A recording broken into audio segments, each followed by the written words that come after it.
Meus amados, bom dia. Hoje, pelo poder do nome de Jesus Cristo de Nazaré, nós vamos aprender como enfrentar os nossos medos, ou o que ter medo e o que não ter medo, tanto no mundo secular material ou no mundo espiritual, diante de Deus e diante dos principados e das potestades. A palavra do Senhor diz lá no Salmo de número 86, versículo de número 11: Ensina-me, Senhor, o teu caminho, e andarei na tua verdade. Dispõe-me o coração para só temer ao seu nome. Amados, digno de temor é Deus. Temer ao Senhor enquanto é tempo, este é o princípio da sabedoria. Nós temos que temer a Deus, o Todo-Poderoso. O salmista Davi era o homem segundo o coração de Deus, porque ele reconhecia que só Deus tinha poder sobre vida e morte, e só Deus poderia defender ele de todos os seus inimigos. Mas há alguns crentes que brincam, pensando que Deus vai defendê-los em tudo, porque também é uma questão racional, de inteligência. Nós temos que primeiramente vigiar, para depois até mesmo orar diante de Deus. Eu não posso sair fazendo qualquer coisa no mundo espiritual e trazendo para mim determinadas consequências. Eu tenho que ter um certo temor para não colocar a minha mão precipitadamente nos lugares que Deus não quer que eu venha a andar ou colocar a minha mão. A Bíblia diz, através do próprio salmista, no Salmo de número 1, aparta-te da roda dos escarnecedores. Se Deus fala esta palavra, Ele não quer que eu ande em bares ou em ambientes que chamam a presença das trevas. Se Deus fala para mim meditar na lei dele de dia e de noite, é porque há um crescimento espiritual quando eu me encho da palavra de Deus. Então Deus está dando um conselho, eu sigo ou não este conselho? Eu não posso sair arriscando a minha vida no mundo espiritual e tratando ela como se ela não tivesse valor. Mas eu também tenho que entender que na vida secular há algumas situações que eu tenho que vigiar.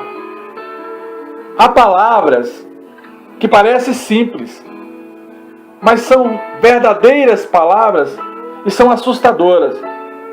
Se eu sei que no mundo há assaltos, eu tenho que pedir cobertura de Deus para que eu seja bendito ao ir, ao ficar, ao retornar de qualquer lugar.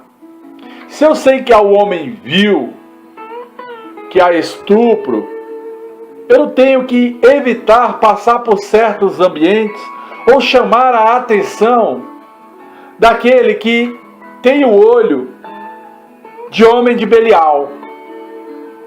Eu tenho que evitar determinados momentos da minha vida, ou situações, ou lugares. Eu tenho que evitar a ira para evitar o homicídio. É como se fosse aquele medo de precaução. Eu tenho que evitar falar mal, ter boca dolosa, ou até mesmo de intentar acusação ou coração duro, para evitar até mesmo doenças sobre a minha vida. O câncer, ele é de origem de dureza de coração. Ele é de origem do pecado, da mágoa, e gera até mesmo morte. A mágoa, ela gera guerra entre irmãos com irmãos, entre filhos contra pai. O inferno, ele se levanta facilmente com seus demônios quando ele enxerga um coração duro sobre a terra. Então, quando eu temo a Deus, eu evito essas coisas.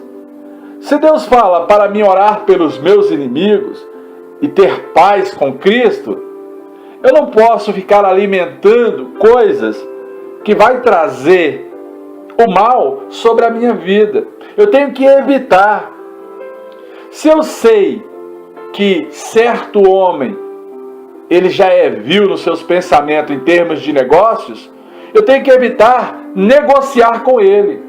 Se eu devo para uma pessoa que ela tem um coração maldoso, eu tenho que pedir a Deus rapidamente condições de pagar. E quando esse dinheiro chegar na minha mão, eu não posso simplesmente pegar esse dinheiro e gastar em outras coisas. Eu tenho que procurar cobrir logo essa dívida para evitar coisas maiores.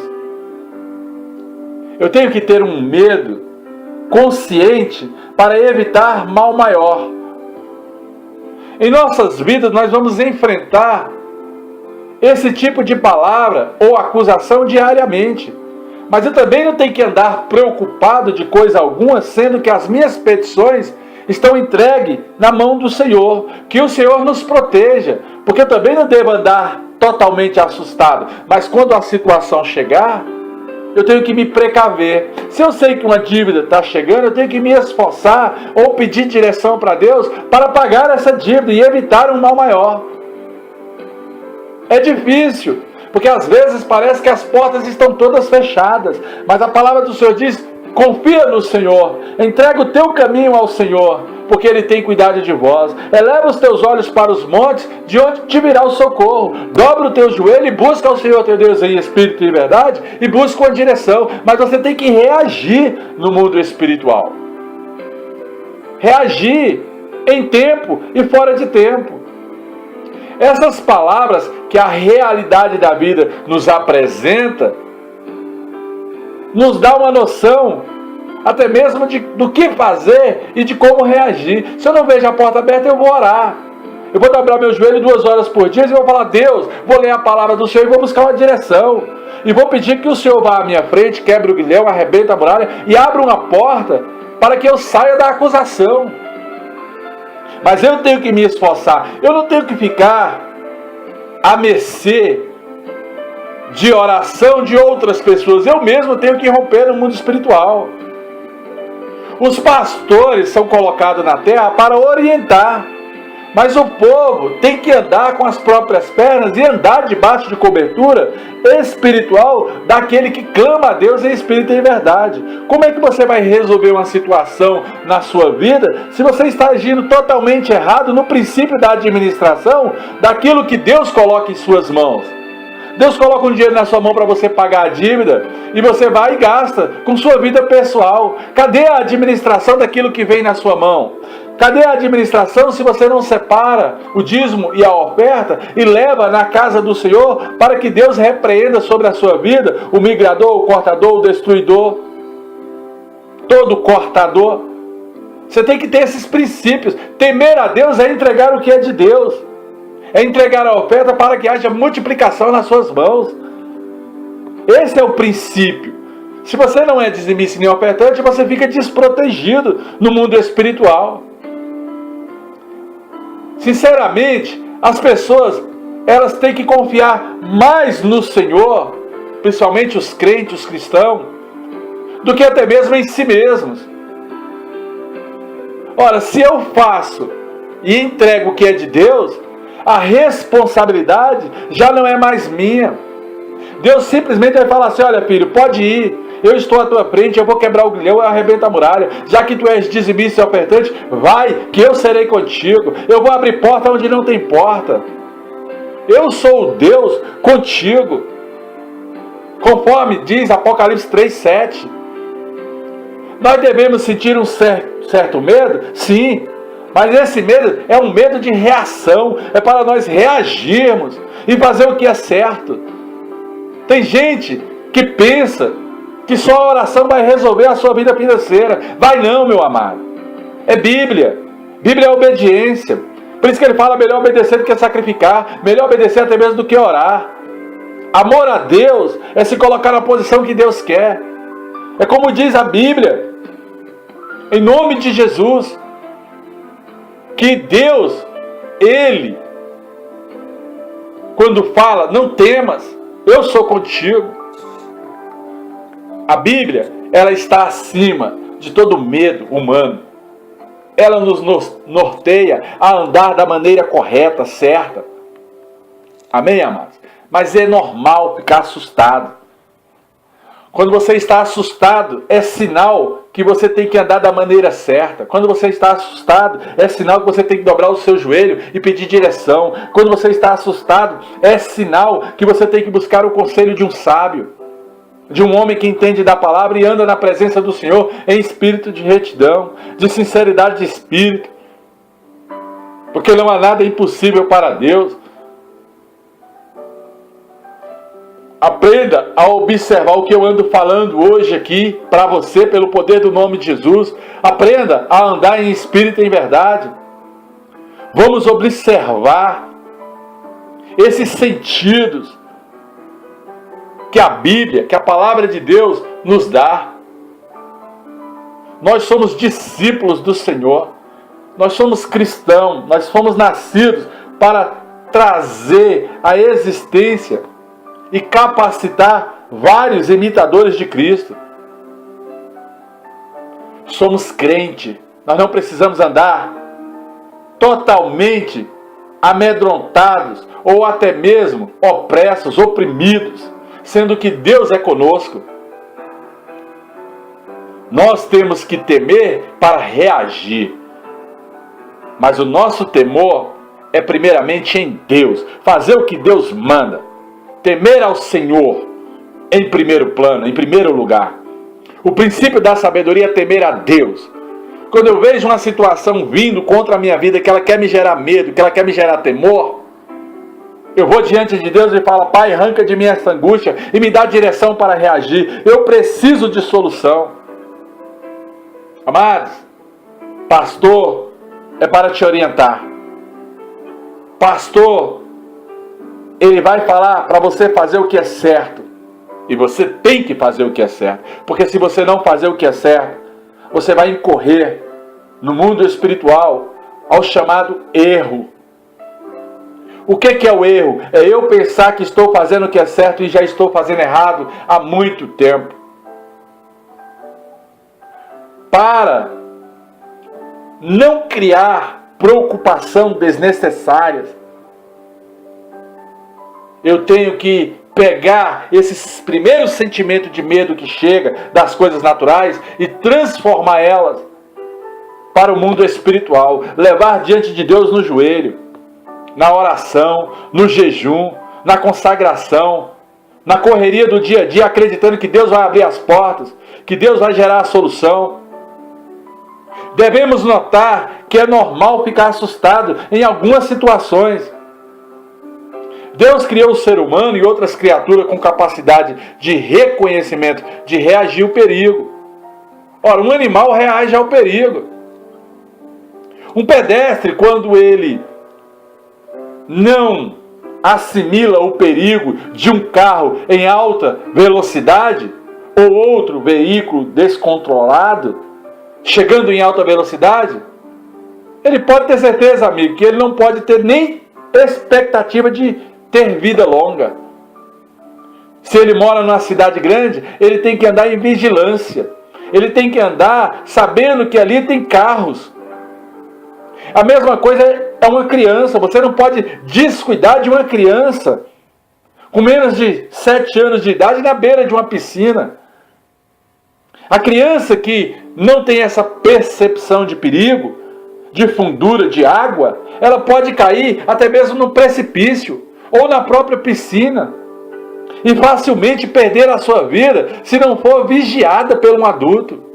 Nós temos que andar com a nossa inteligência sempre ativada.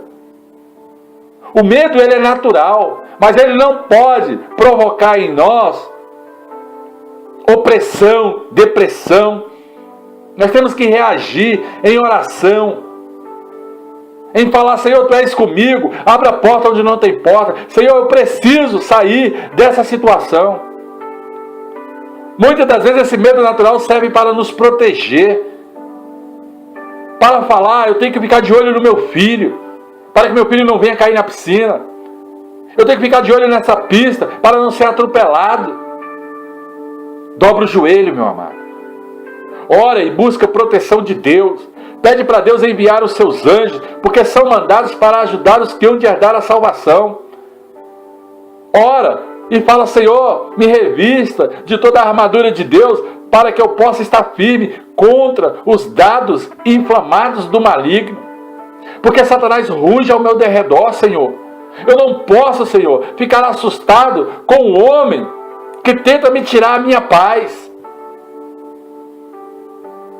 Amados, não é pecado ficar assustado, porque o susto te leva ao princípio do temor a Deus, te leva à oração, te leva à comunhão com Deus. É como encaramos um cão bravo, assim encaramos Satanás a todo dia. Como encaramos uma cobra venenosa, assim nós encaramos nossos inimigos espirituais, aqueles que fazem a mandiga, a macumba. Mas nenhum mal chegará à nossa tenda, porque o Senhor é a nossa proteção. Se por um caminho eles vêm, por 7 vão fugir de nós. Eu tenho que evitar um beco escuro, porque é aonde os meliantes gostam de ficar para assaltar ou até mesmo tirar a vida de quem passa por ali. Eu tenho que evitar certas coisas. O medo é um sinal de alerta, é um sinal que eu tenho que ficar clamando a Deus em tempo e fora de tempo e evitando certos ambientes. Se eu tenho uma acusação, ou pessoas me acusando, ou pessoas querendo ver o meu mal, eu evito passar onde ela passa. Eu vigio. Por isso que a Bíblia fala: vigiai e depois orar. A decisão de temer ou não temer é sua. Mas o temor maior tem que ser diante de Deus, nas coisas de Deus, naquilo que Ele fala em Sua palavra. Não estamos tratando só de reações naturais ou de perigos que enfrentamos no dia a dia. Vamos considerar nossas decisões de temer ou não certas coisas e certas pessoas. Nós temos que entender que nós temos que nos resguardar neste mundo de aflição. A nossa preocupação não é como uma adrenalina, aquele impulso de sair fazendo qualquer coisa. E sim, com a fé. A preocupação do pastor é com a fé, é de ensinar os caminhos por onde deve seguir. Você é culpado pelas decisões que você toma. O pastor ele só te aconselha para você não fazer coisas erradas. Mas se você faz, você vai pagar o preço das coisas que você faz. Vamos abordar as questões do medo no ponto de vista de uma decisão que é sua. A decisão não é do pastor. A decisão ela é sua. É você que está tomando decisões erradas. Podemos até mesmo fazer comparação com o amor. Decidir ou não amar. Tem pessoas que confundem o amor com paixão. Normalmente pensamos no amor como se fosse um sentimento, fora do nosso controle. Amor é andar junto, amor é se preocupar, amor é querer o bem da pessoa. Quando você não quer o bem da pessoa, e você está ali simplesmente por uma questão sexual, carnal, isso é paixão. Amor é falar assim: eu estou aqui porque é a condição que eu tenho para mudar de vida. Se a pessoa não te agrada, você tem que permanecer em amor para ir além, para que as coisas venham a acontecer. Amor não é um sentimento fora do controle. Amor não é toda hora ficar falando para a pessoa: te amo. Amor é dar sinais que está junto, que as coisas vão andar, que tudo vai dar certo. A própria Bíblia, ela fala sobre o amor nesses termos, especialmente no contexto de atração entre homens e mulheres. Gênesis capítulo 34, verso 3, 2, fala claramente que existia um homem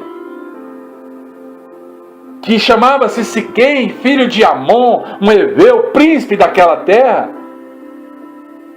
e viu, e tomou, e deitou-se com uma das filhas de Diná, filha de Jacó, e a humilhou. Siquém, filho de Amon, simplesmente olhou para a mulher com o sentido de uma paixão tão exacerbada que ele nem mediu as consequências. Ele foi logo se deitando à força com essa mulher. Ele olhou e ele desejou de uma tal forma que ele perdeu os seus sentidos.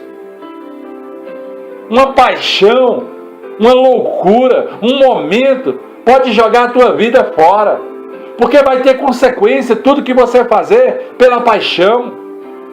Você tem que fazer as coisas consciente.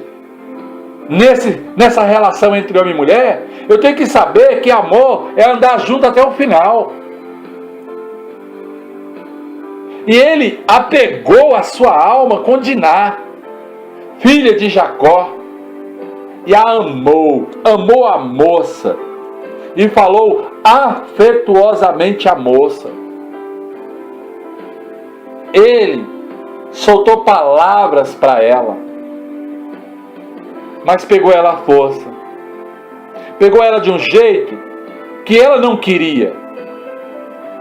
E Siquém, filho de Amon, seu pai, dizendo que queria tomar aquela moça por mulher depois do ato. Por isso que o homem tem que se consagrar até mesmo antes do casamento e não fazer testes como se fosse test drive. E quando Jacó ouviu que Diná, sua filha, fora violentada, estavam os filhos de Jacó lá no campo, e calou-se Jacó até que eles viessem. E saiu Amon, pai de Siquém, a Jacó para falar com ele. Como se falasse, Siquém fez isso. Amon foi falar com Jacó para falar que o filho dele tinha cometido um erro. E vieram os filhos de Jacó do campo, ouvindo isso, entristeceram-se o seu coração e ficaram cheios de ira. Olha, uma coisa não justifica a outra. A ira deles aqui era para matar Siquém, cometer um homicídio. A insensatez entrou no meio de Israel, porque aquele homem amou a Diná de uma forma errada, mas isso não justifica homicídio. Deitando-se com a filha de Jacó. E aí eles armam uma cilada e falam, tudo bem, você pode até ficar com Diná, mas nós queremos que vocês sejam circuncidados. Ora, a circuncisão gera uma dor de 3 dias. E quando os homens de Amon circuncidaram-se, os filhos de Jacó entraram no meio do povoado e matou todo mundo. 2 erros. Um erro vai gerar outro erro. Este homem agiu insanamente, pensando que era amor. E não era amor, era paixão. E os filhos de Jacó agiram por ira. Então antes, meu amigo, de você agir, você tem que pensar, temer a Deus e pedir para Deus te dar direção. Porque Deus te livra do mal. Antes de fazer algo, você tem que medir as consequências. Você tem que medir qual é o resultado do que você está fazendo. Se eu pego um dinheiro para pagar uma dívida e eu vou gasto com minha vida pessoal, amada, essa dívida vai vir cobrança sobre ela. Porque não é certo o que você está fazendo. É errado. E Deus, Ele observa você no pouco. Ser fiel no pouco e eu te colocarei sobre o muito. Em 1 Reis 11:1, o rei Salomão amou muitas mulheres estrangeiras, além da filha do faraó. Amou moabitas, amou amonitas, amou edomitas, amou sidônias, etéias, israelenses. Mas é um sentimento de paixão carnal. Porque o amor é mais do que um mero sentimento. É algo que decidimos fazer. Amor é decisão. É falar, vai dar certo. As coisas vão dar certo. As coisas vão por um lado que nós temos que entender que Deus é conosco. Vai dar certo. Deus é conosco. Amor é escolher um objetivo. É escolher o que eu quero da minha vida. Deus ordenou que nós amássemos, porque Ele é amor. Deus ordenou que nós decidíssemos fazer ou não o que Ele mandou. Você vai saber fazer o que Deus mandou ou não, amado. Se você não fizer o que Ele mandou, você não ama a Deus. Porque nós devemos amar a Deus como Ele nos amou. Amar ao nosso próximo como a nossa imagem e a nossa semelhança. Amar a nossa mulher, crendo na promessa que tudo vai melhorar. Permanecer junto, enquanto está andando junto. Até mesmo os nossos inimigos, segundo Mateus capítulo 5, verso 44, nós temos que orar por eles. É as ordens do Senhor. Nós temos que decidir obedecer por temor a Deus. De semelhante modo, nós temos que decidir todo santo dia temer ou não as ordens do Senhor. Samuel 13, versículo 4 ou 15, se eu não me engano, fala ali que todo Israel ouviu dizer que Saul tinha ferido a guarnição dos filisteus. E também Israel se fez abominável aos filisteus. Então o povo foi convocado para junto de Saul em Gilgal. E os filisteus se ajuntaram para pelejar contra Israel, mais ou menos uns 30 mil carros e uns 6 mil cavaleiros. O povo era em multidão como a areia do mar. E subiram e acamparam-se em Miquimás, ao oriente de Bet-Avém, para vir contra Israel. Vendo os homens de Israel que estavam em apuros, porque eram em menor número, porque o povo estava angustiado de espírito a ver tão grande multidão. Uma coisa é você ir lá matar 2, 3, 5, 4, 5 filisteus. Outra coisa é você encarar toda uma nação. Uma coisa é você repreender uma potestade, um demônio. Outra coisa é vir uma legião, um príncipe dos demônios. E aí você tem que estar capacitado para essas coisas, porque senão as coisas vão andar mal para você. Por isso que Deus fala, vai ao sacerdote. Ele te imporá as mãos e da maneira que ele falar, assim será. O fogo desce no altar, meu amigo. Não pensa você que andando sozinho, você vai ter proteção espiritual. O povo de Israel nessa época se escondia até mesmo em caverna, por medo, nos espinhais, nas brechas das rochas, e pelos penhascos, e pelas fortificações das cidades, e pela até mesmo cova. Olha um buraco aqui, deixa eu cair dentro. É assim que o povo pensava, com medo. E alguns dos hebreus passaram o Jordão para a terra de Gade, de Gileade. E estando Saul ainda em Gilgal, todo o povo ia atrás dele tremendo, porque via do outro lado os filisteus. E esperou Saul 7 dias até o tempo que Samuel determinara. Não vindo Samuel, porém, a Gilgal, o povo desesperava-se. Então Saul pega um novilho ou o holocausto e fala, traz-me aqui. O medo faz você assumir uma posição que não é sua. Saul não era sacerdote, Saul não era pastor, Saul não era bispo, Saul não era apóstolo. E ele resolve oferecer um sacrifício a Deus. O sacrifício que o povo leva no altar, quem apresenta diante de Deus é o sacerdote. Ele apresenta diante de Deus para Deus descer a sua dádiva sobre a terra. O profeta traz de Deus os recados do próprio Deus, a palavra do próprio Deus. É o sacerdote quem oferece esses holocaustos diante de Deus. Não é o povo, não é o rei. E sucedeu que, acabando ele de oferecer o holocausto, eis que Samuel, o sacerdote, chegou. E Saul lhe saiu ao encontro para o saudar. Então Samuel já foi logo dizendo, porque ele era o profeta: o que foi que tu fez, Saul? Eu via o povo se espalhando em volta de mim, e tu não vinhas nos dias em que tu falaste, e os filisteus iam se ajuntando em Miquimás, nas regiões, contra nós, e eu resolvi fazer o holocausto. E disse Samuel: agora descerão os filisteus sobre Gilgal, e ainda a face do Senhor eu não orei. Então eu me constrangi, Samuel. Eu fiquei desesperado, eu fiquei com medo, e eu fui e ofereci um holocausto a Deus. Amados, pelo amor de Deus, não é função de político, não é função de empresário, não é função de membro ficar vivendo de maneira própria. Tem que buscar um altar para adorar a Deus.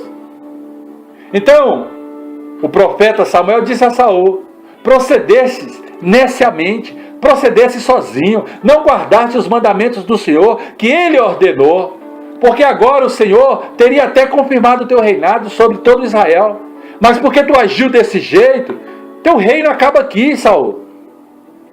Amados, o fogo desce no altar e do altar para a igreja. Você tem que buscar ao Senhor enquanto se pode achar, porque Deus vai vir a resgatar uma igreja. Ele fala que vai vir buscar a noiva dele. Nós somos igrejas do Senhor, mas nós temos que estar debaixo de uma unção sacerdotal. O pastor que vela pelas suas ovelhas, ele é visitado pelos anjos de Deus. Aqueles 3 pastores que foram visitados pelo anjo e que falou assim: nasceu em Belém o Salvador, o Yeshua HaMashiach. E eles foram lá ver o menino na manjedoura. Deus visita o pastor, amados. Por isso que a igreja não tem muita visão espiritual do que está acontecendo. Quando eu falo a igreja, o povo não tem muita visão espiritual do que está acontecendo. Mas o pastor tem. Ele tem que ter. É obrigação do pastor ter visão espiritual de como aconselhar o povo. Então, não subsistiu o reino de Saul, porque ele foi fazer uma função que não era dele.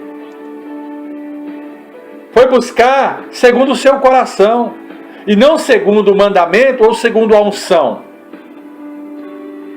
Então o Senhor começa a ordenar que se busque um homem segundo o seu coração para assumir o lugar de Saul. Amado, o medo, se eu não tiver uma consciência de me defender no mundo espiritual, eu vou complicar mais ainda a minha vida, as minhas finanças, a minha casa. Em nome de Jesus, vamos ter inteligência espiritual para tratar essas coisas. Deus fala que nós devemos obedecê-lo. Jesus disse: digo-vos, pois, meus amigos, não temais ao que mata o corpo. Saul estava temendo ao homem que poderia matar o corpo. Mas Jesus depois disse dessa forma: porque nada podem fazer contra vós. Eu, porém, vos mostrarei a quem deveis temer. Temei aquele que, depois de matar o corpo, pode até mesmo lançar no inferno a alma. Teme a Deus, meu amado. Eu não tenho que temer a homens, eu tenho que temer a Deus. Nos homens, eu tenho que vigiar, para não intentar o mal, porque da mesma maneira que planta, eu vou colher, é outra lei. E Jesus disse: sim, vos digo, a este deveis temer, ao Senhor da glória, ao Todo-Poderoso, ao Criador de todas as coisas. É um mandamento. Não tema a estes, não tema, mas tema aquele que pode tirar tanto a tua vida, como jogar a tua alma no inferno. Sendo um mandamento, exige uma decisão. O que você quer? Ser um servo fiel e temer a Deus? E deixar que Deus te defenda dos teus perseguidores? Daqueles que tentam te matar, te ofender? Fazer o que é certo diante do Senhor? Ou você quer andar de qualquer jeito no mundo espiritual? Você deve temer a Deus, ao Todo-Poderoso, porque é o princípio da sabedoria. Uma vez que compreendemos e decidimos não ter medo, ou ter medo, podemos apreciar melhor os ensinamentos bíblicos sobre os assuntos diversos que a Bíblia nos traz. Não tenha medo. Encontramos frequentemente admoestações nas palavras escritas contra o medo. 1 João capítulo 1, verso 4, 18 diz: no amor não existe medo. Ame a Deus, glorifique a Deus, porque é o maior de todos os dons. Antes, o perfeito amor lança fora todo medo. E amor é obediência, amor é andar conforme os preceitos do Senhor. Ora, o medo produz tormento. Logo, aquele que teme não é aperfeiçoado no amor. Se eu andar só no medo, eu não consigo fazer o que é certo. Os servos de Deus não devem temer.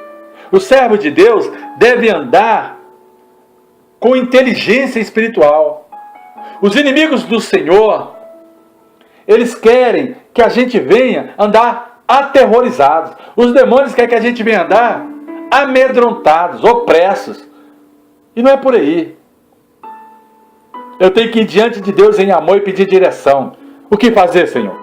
E depois sair reagindo no mundo espiritual da maneira certa.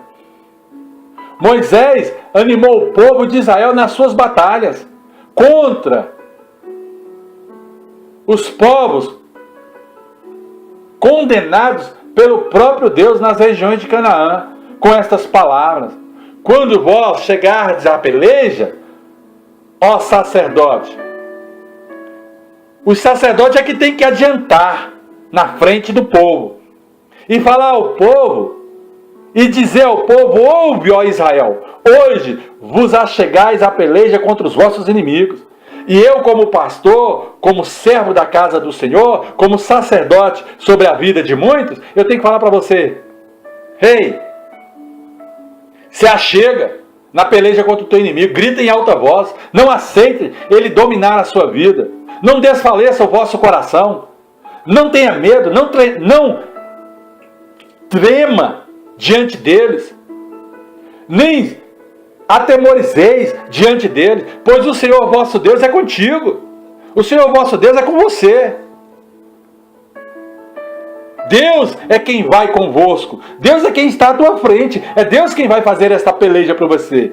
A Bíblia diz muitas das vezes, até mesmo no rei Josafá, nessa peleja não tem que pelejar, porque a peleja é minha, diz o Senhor. Deus é quem vai pelejar contra os vossos inimigos, para vos salvar. Deuteronômio capítulo 20, verso 2 ao 4... e o Salmo de número 3, da mesma forma que Israel enfrenta os inimigos, com confiança em Deus, nós devemos pelejar contra os nossos inimigos espirituais.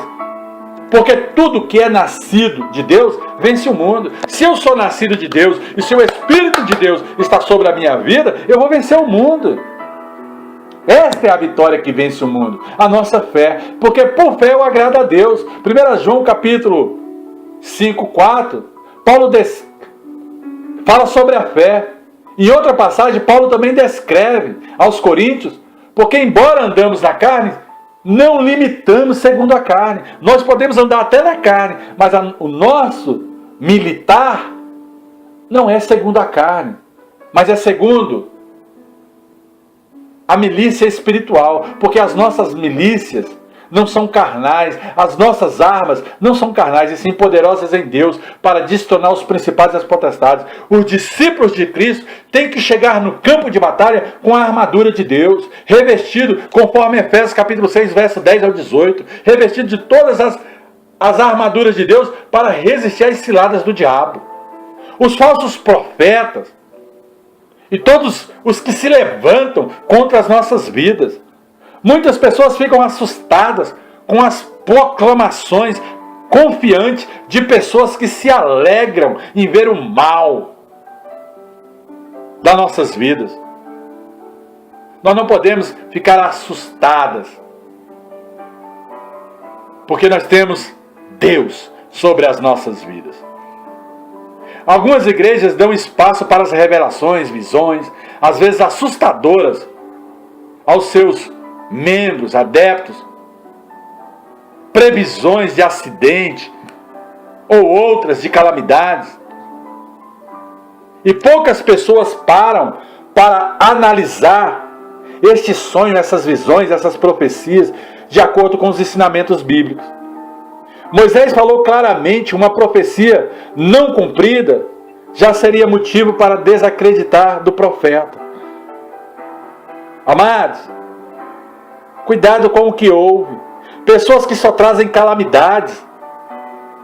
Satanás, ele pega essas legalidades de palavra para intentar o mal contra a sua vida. Se eu estou vendo uma astúcia de Satanás, eu tenho que declarar que o inimigo saia da tua vida para que você prospere, para que você seja cabeça e não seja cauda, para que você ande por cima e não ande por baixo. Não devemos temer o que essas pessoas falam, ou o que essas pessoas venham a declarar no mundo espiritual. E quando esses profetas falam até mesmo em nome do Senhor, em nome de Jesus, e essas palavras não se cumprem, e nem sucede como profetizou, esta palavra que o Senhor não disse, é uma soberba, é um princípio próprio, é uma falta grave do profeta. Não tenha temor dessas coisas. Deus é amor, Ele vai querer Ele vai querer o teu melhor.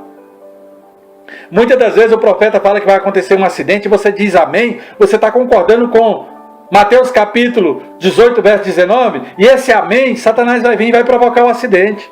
Cuidado com o amém que sai da sua boca. Quando alguém entregar uma profecia que seu casamento vai mal, que você vai haver separação, que vai haver acidente, que teu filho corre risco de vida, não sela com amém não. Fala: irmã, está repreendido, eu não aceito essa palavra que sai da sua boca. E se ele for profeta de Deus, vai se cumprir. Mas a concordância não pode sair da sua boca. Então, cuidado com profecia. Cuidado com profecias que têm um sentido maligno. Não deis ouvido às palavras de profeta que entre vós profetizam vãs esperanças. Falam de visões do seu coração e não do que vem da boca do Senhor. Em nome de Jesus. Eu tenho ouvido dizer muitas coisas, até mesmo no monte, que profeta vem proclamando mentiras sobre a vida de nações inteiras. Mas eu também não tenho que me preocupar com isso. Ah, eu sonhei, eu vi, Deus me falou. Cuidado, principalmente se for coisa ruim. A Bíblia diz que Deus é amor. E a Bíblia diz que Deus quer o bem do seu povo. Até quando vai suceder isso no coração dos profetas de hoje em dia? Proclamar a mentira. Proclamar só engano do coração. Jeremias capítulo 23, verso 16, 25 e 26, fala claramente sobre essas situações. Circunstância fora do controle. A boca fala de que o coração está cheio. A língua é como um pequeno leme que leva um barco aonde quer. Eu não tenho que temer a essas coisas. É como uma pequena chama que incendeia uma floresta. Eu não posso ficar concordando, dizendo amém. Cuidado com o amém. Eu vou repetir aqui. A angústia que vai paralisar muitas pessoas hoje vem do medo indevido de coisas que vêm até mesmo de fora para dentro, e foge ao nosso controle. Preocupações sobre o amanhã deixam pessoas paralisadas hoje. Ei, por que eu vou me preocupar com o amanhã se eu nem sei como termina o dia de hoje? O dia de amanhã a Deus pertence. O choro pode durar esta noite, a alegria vem pelo amanhecer. Jesus diz: Portanto, não vos inquieteis sobre o dia de amanhã, pois o dia de amanhã trará os seus próprios cuidados. Basta o seu dia, o seu próprio mal. Mateus capítulo 6, verso 34, nenhum homem domina o seu próprio futuro. Então devemos confiar em Deus, que vai trazer no dia de amanhã um dia melhor. E se não for dia melhor, eu vou perseverar para que Deus transforme o outro dia em dia melhor. Eu não posso andar ansioso de coisa alguma. Em tudo, porém, as minhas petições sejam conhecidas diante de Deus em súplica, em jejum e em oração, em reverência, diante do próprio Deus. As minhas petições têm que ser apresentadas. Não espere o pastor. Por mais que você participe de uma igreja, você tem que orar. Vele pelas tuas orações, com súplica, com ação de graça. Filipenses 4,6 fala claramente isso. O ponto-chave é entregar a Deus as nossas preocupações sobre coisas fora do nosso controle. Davi aprendeu essa confiança no Senhor. Por isso que ele era o homem segundo o coração de Deus. Em Deus cuja palavra eu exalto. Neste Deus ponho a minha confiança e nada temerei. Salmo 56, verso 4. Oh, remanta calavácia. Eu confio no Senhor. Eu olho para os montes, porque de lá é que vem o meu socorro. A fé não nega prudência, mas eu também tenho que ser prudente, vigiando. Algumas pessoas, conhecendo a importância de confiar em Deus